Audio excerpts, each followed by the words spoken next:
Good morning class 9، welcome to your Urdu class 9۔ آج ہم اپنا حصہ غزل شروع کریں گے۔ آپ نے اس سے پہلے جو ہے وہ کلاس 8 تک جو ہے وہ نظمیں پڑھی ہیں، ابھی تک آپ نے کوئی غزل نہیں پڑھی ہے۔ نظم اور غزل میں فرق ہوتا ہے۔ نظم جو ہے کسی ایک موضوع پہ لکھی جاتی ہے، جس طرح آپ نے 2 نظمیں پڑھی ہیں۔ ہم جو ہے وہ اللہ تعالیٰ کی تعریف کے بارے میں تھی، جو نعت تھی وہ حضور پاک صلی اللہ علیہ وسلم کے بارے میں تھی، لیکن جو غزل ہوتی ہے وہ اس میں ہر شعر کے علیحدہ مطلب ہوتا ہے اور ہر شعر ایک اکائی ہوتا ہے۔ غزل پڑھنے سے پہلے میں آپ کو غزل کے معنی اور اس کا بتا دوں گی کہ کس طریقے سے غزل کی تشریح ہوتی ہے۔ غزل کے معنی عورتوں سے گفتگو کرنا، عورتوں کے حسن و جمال کی تعریف کرنا، اور ایک غزل کا معنی یہ ہے کہ ہرن کے منہ سے نکلنے والی جو دردناک آواز ہے اس کو بھی غزل کہتے ہیں۔ آپ کے سلیبس میں 4 غزلیں ہیں۔ جو سب سے پہلی غزل ہے وہ میر تقی میر کی ہے۔ میر تقی میر جو ہیں وہ خدائے سخن ہیں، ان کو کہتے ہیں شہنشاہ غزل ہیں۔ میر تقی میر کا کوئی بھی مقابلہ نہیں کر سکا، اور میر تقی میر کے بارے میں آپ نے شاعروں کے لطیفے میں بھی پڑھا ہے کہ میر کا کلام تھا تو میر کے ہاں ہمیں قنوتیت ملتی ہے، مایوسی ملتی ہے، لیکن جو میر تقی میر ہے وہ بلا شبہ جو ہے وہ غزل کے بہت بڑے شاعر ہیں۔ میر محمد تقی نام تھا اور میر تخلص تھا۔ والد کا نام میر علی متقی تھا اور آپ آگرہ میں پیدا ہوئے۔ میر نے اور دوسری اصناف شعر میں بھی بزمائی کی، مگر ان کی پہچان جو تھی وہ غزل گوئی تھی، اور وہ بلا شبہ غزل کے بادشاہ ہیں۔ خلوص، درد و غم، ترنم اور سادگی کی بدولت ان کی غزلیں دل پر اثر کرتی ہیں، اور ان سے پہلے کے شاعروں نے بھی جو ہے اور بعد کے آنے والے شاعروں نے بھی جو ہے وہ میر کی شاعری کو سراہا ہے۔ غالب جو کہ ایک بہت بڑے شاعر تھے، انہوں نے بھی کہا کہ ریختہ کہ تم ہی استاد نہیں ہو غالب، کہتے ہیں اگلے زمانے میں کوئی میر بھی تھا۔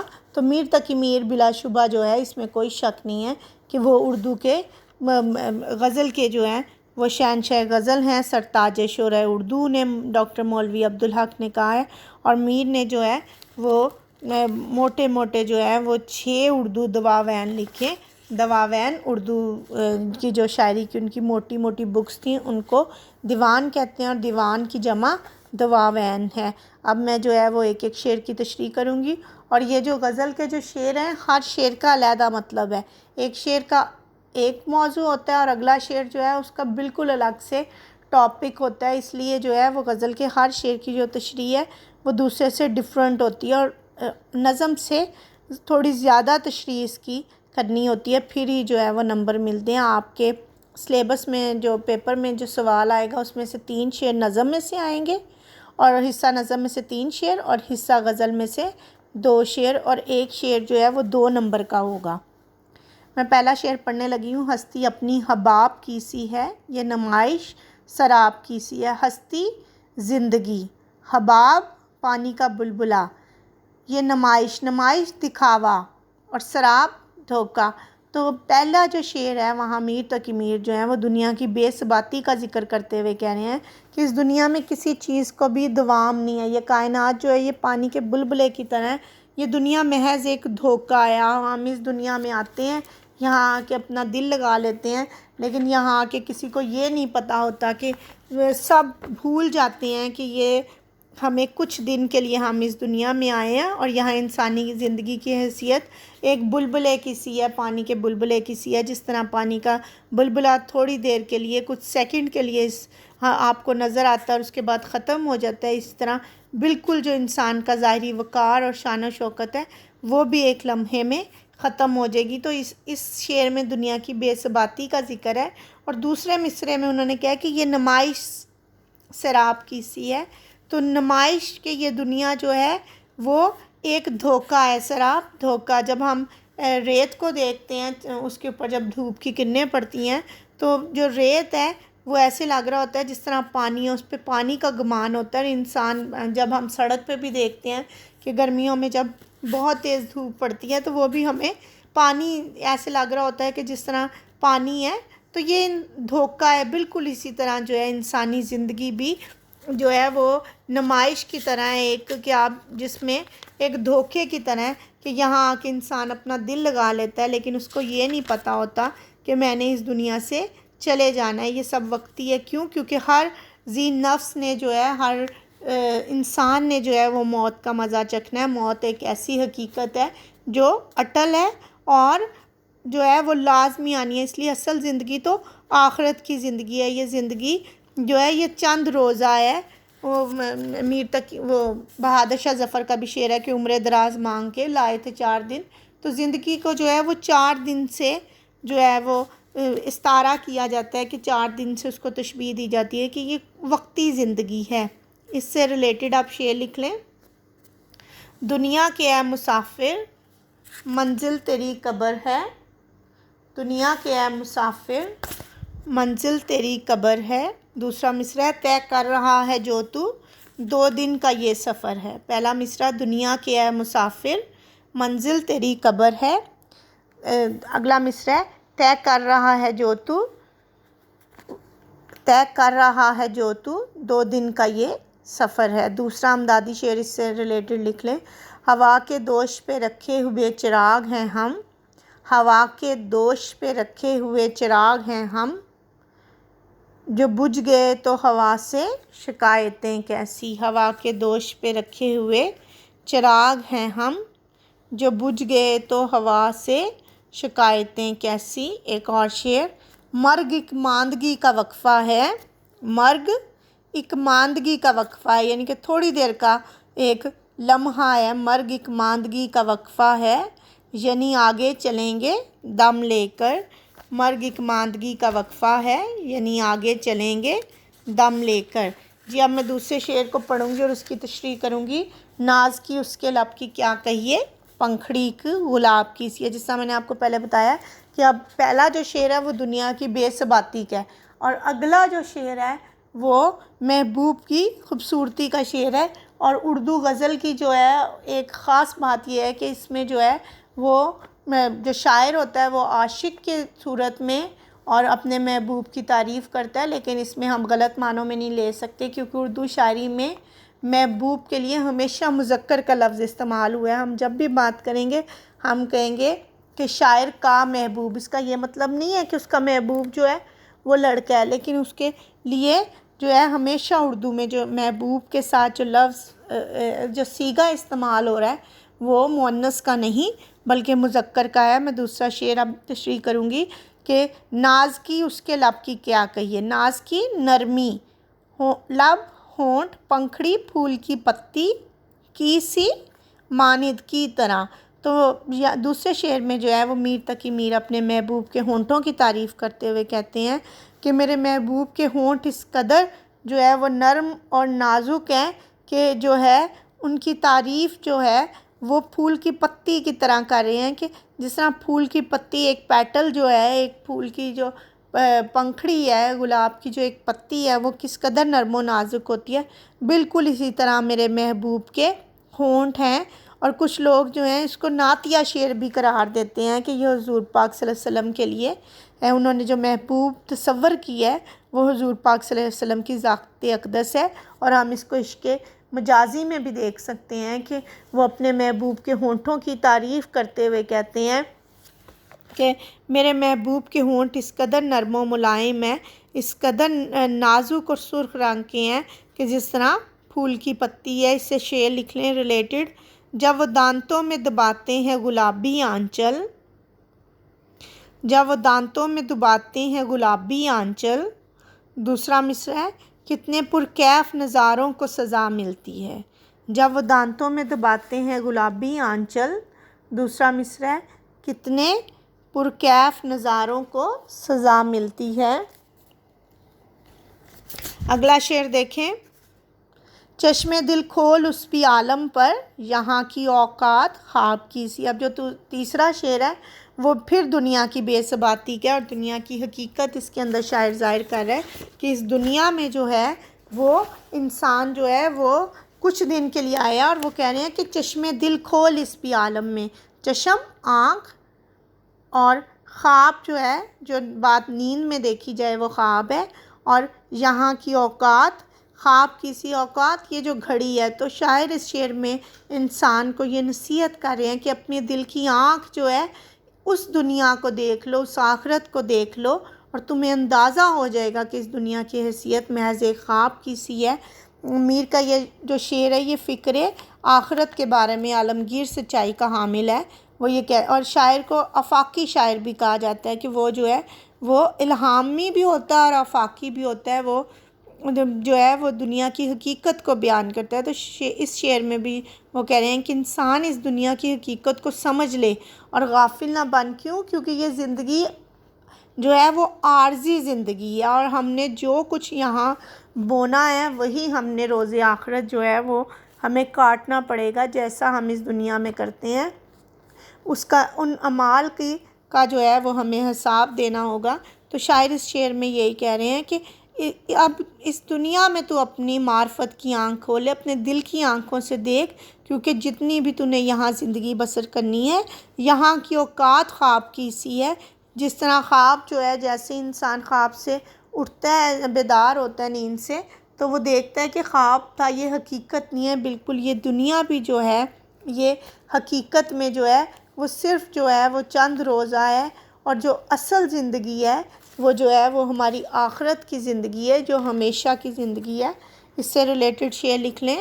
وائے نادانی کے وقت مرگ یہ ثابت ہوا، وائے نادانی کے وقت مرگ یہ ثابت ہوا، خواب تھا جو کچھ کے دیکھا جو سنا افسانہ تھا۔ وائے نادانی کے وقت مرگ یہ ثابت ہوا، خواب تھا جو کچھ کے دیکھا جو سنا افسانہ تھا۔ وائے نادانی کے وقت مرگ یہ ثابت ہوا، خواب تھا جو کچھ کے دیکھا جو سنا فسانہ تھا۔ چوتھے شعر کی تشریح کروں گی۔ بار بار اس کے در پہ جاتا ہوں، حالت اب اضطراب کی سی ہے۔ شاعر جو ہے وہ اب اگلے شعر میں جو ہے وہ محبوب کے گھر کا ذکر کرتا ہے کہ میں محبوب کے دروازے پہ بار بار جاتا ہوں، اس کے در پہ چوکھٹ پہ جاتا ہوں، اور کیونکہ میرے دل کی بے چینی اور بے قراری کسی طرح ختم نہیں ہو رہی ہے، اور میرے دل کی بے چینی بڑھتی جا رہی ہے، بے قراری بڑھتی جا رہی ہے۔ میر تقی میر کہتے ہیں کہ میں اپنے دل کا حال کہنے کے لیے محبوب کے دروازے پہ جاتا ہوں، اور اب میرا دل کرتا ہے کہ میں اس سے اپنے دل کی باتیں کہوں، اس سے جو ہے وہ اپنی بے قراری ظاہر کروں، لیکن وہ جو ہے جتنی دفعہ وہ محبوب کے دروازے پہ جاتے کہتے ہیں کیونکہ میں بے اختیار چلا جاتا ہوں، میری حالت جو ہے وہ اضطراب کی سی ہے۔ کبھی عاشق اپنی دیوانگی کے ہاتھوں مجبور ہو کر بار بار اس گلی کا اور دروازے کا رخ کرتا ہے۔ تو اس شعر میں شاعر اپنی کیفیت بیان کر رہے ہیں کہ کس طرح سے وہ نہ چاہتے ہوئے بھی اور بے اختیاری میں جو ہے اپنی بے چینی اور بے قراری کے عالم میں بار بار جو ہے وہ محبوب کے دروازے پہ جاتے ہیں۔ اس سے ریلیٹڈ شعر لکھ لیں۔ 100 باتیں کہنے کی ہیں ان کے روبرو، 100 باتیں کہنے کی ہیں ان کے روبرو، 100 باتیں کہنے کی ہیں ان کے روبرو، ایک چپ نیچی نظر گویا شرمائے ہوئے، ایک چپ نیچی نظر گویا شرمائے ہوئے۔ ایک اور شعر لکھ لیں چوتھے شعر کے ساتھ۔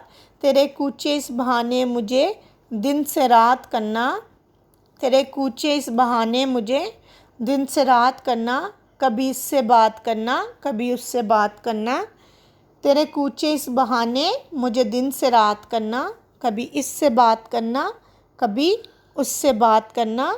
پانچویں شعر کی تشریح دیکھیں۔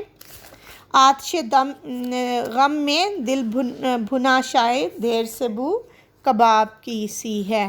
اب جو ہے اس شعر میں شاعر کہہ رہے ہیں کہ میرا دل غم کی آگ میں، محبوب کی محبت کی جو آگ ہے اور غم کی آگ میں جل جل کے اس قدر برا حال ہو گیا کہ جل گیا کہ اس میں کباب کی خوشبو آ رہی ہے۔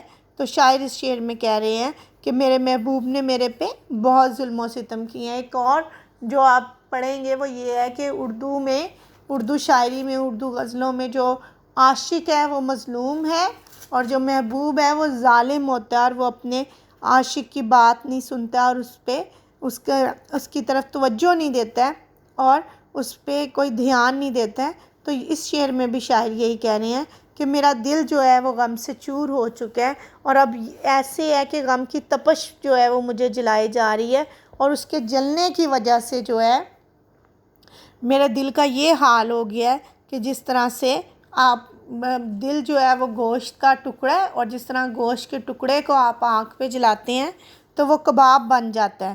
تو کہتے ہیں کہ میری بھی یہی حالت ہے کہ آتش غم میں دل بھنا شاید دیر سے بو کباب کی سی ہے۔ یہ میں نے نا ایک شعر جو ہے 5ویں کی بجائے چھٹے کی تشریح کر دی ہے۔ آپ پہلے اب چھٹے کے ساتھ شعر لکھ لیں، پھر میں 5ویں شعر کی تشریح بعد میں کر لیتی ہوں۔ چھٹے کے ساتھ شعر لکھ لیں۔ اذیت مصیبت ملامت بلائیں، تیرے عشق میں ہم نے کیا کیا نہ دیکھا۔ اذیت مصیبت ملامت بلائیں، تیرے عشق میں ہم نے کیا کیا نہ دیکھا۔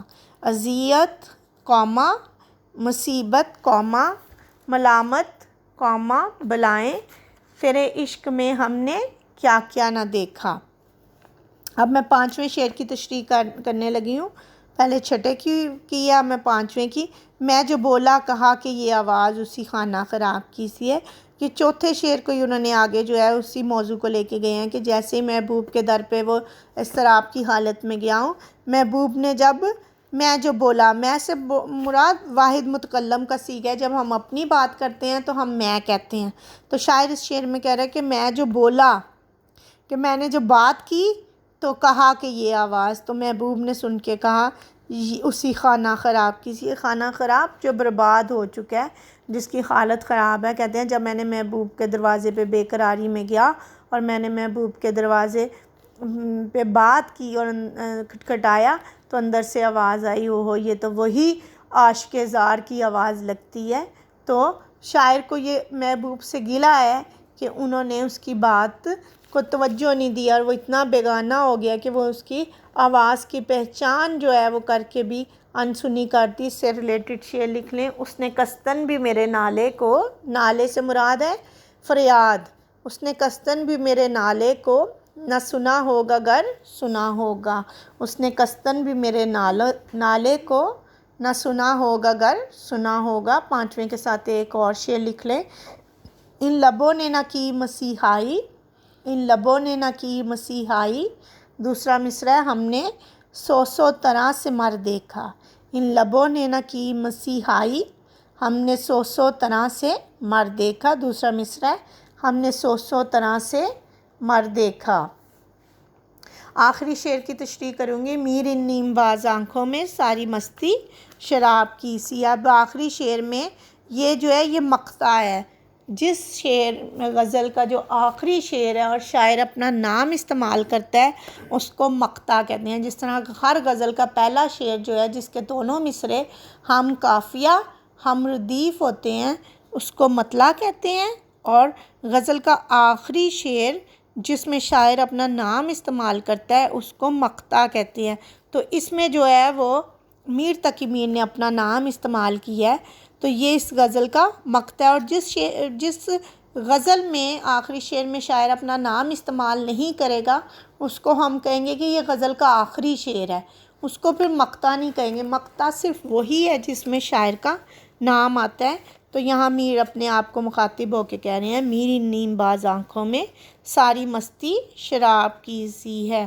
کہتے ہیں میں میر، میرے محبوب کی جو آدھی کھلی ہوئی آنکھیں ہیں، تجھے اب شراب پینے کی ضرورت نہیں ہے۔ کیوں؟ کیونکہ محبوب کی جو نیم باز آنکھیں ہیں، آدھی کھلی اور آدھی بند آنکھوں میں اتنی شوخی ہے کہ جیسے کسی نے شراب پی رکھی ہے۔ شراب کیا کرتی ہے؟ انسان کو مدہوش کر دیتی ہے، انسان نشے میں آ جاتا ہے اور نشے کے اثرات کی وجہ سے آنکھوں کو نشیلا بنا دیتا ہے۔ تو یہاں وہ اپنے محبوب کی آنکھوں کی تعریف کرتے ہوئے آنکھوں کی مستی کی حالت میں لے کے کہتے ہیں کہ میرے محبوب کی آنکھیں میں قدرتی طور پہ ایسے مستی ہے کہ اسے کسی شراب کی ضرورت نہیں ہے۔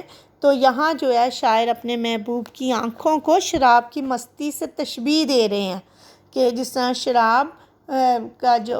شراب کے پینے سے جو ہے وہ انسان مست ہو جاتا ہے، بالکل ایسے ہی میرے محبوب کی آنکھیں ہیں۔ تو یہاں تشبیہ ہے اور اپنے محبوب کی آنکھوں کو شاعر نے شراب کی مستی کہا ہے۔ اس سے ریلیٹڈ شعر لکھ لیں۔ اس کی آنکھیں یہ کہتی پھرتی ہیں، اس کی آنکھیں یہ کہتی پھرتی ہیں، دوسرا مصرع ہے لوگ ناحق شراب پیتے ہیں۔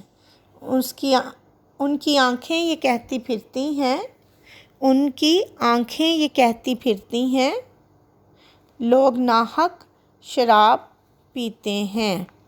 اور قافیہ جو ہے، قافیہ کیا ہوتا ہے؟ جب میں بات کرتی ہوں ہم قافیہ ہم ردیف کی، جتنے بھی جو ہم آواز الفاظ ہیں کسی بھی نظم میں یا غزل میں، وہ قافیہ ہیں۔ اور ردیف کس کو کہیں گے؟ ردیف جو ہے وہ کسی بھی غزل کے جو آخری الفاظ ہیں جو بار بار استعمال ہوتے ہیں، جس طرح اس غزل میں کی سی ہے جو ہے وہ ردیف ہے۔ تو ہم قافیہ الفاظ، ہم آواز الفاظ قافیہ، اور ردیف جو ایسا لفظ جو ہر غزل کے ہر مصرعے میں، ہر دوسرے مصرعے میں بار بار استعمال ہوتا ہے، اس کو ردیف کہتے ہیں۔ Thank you.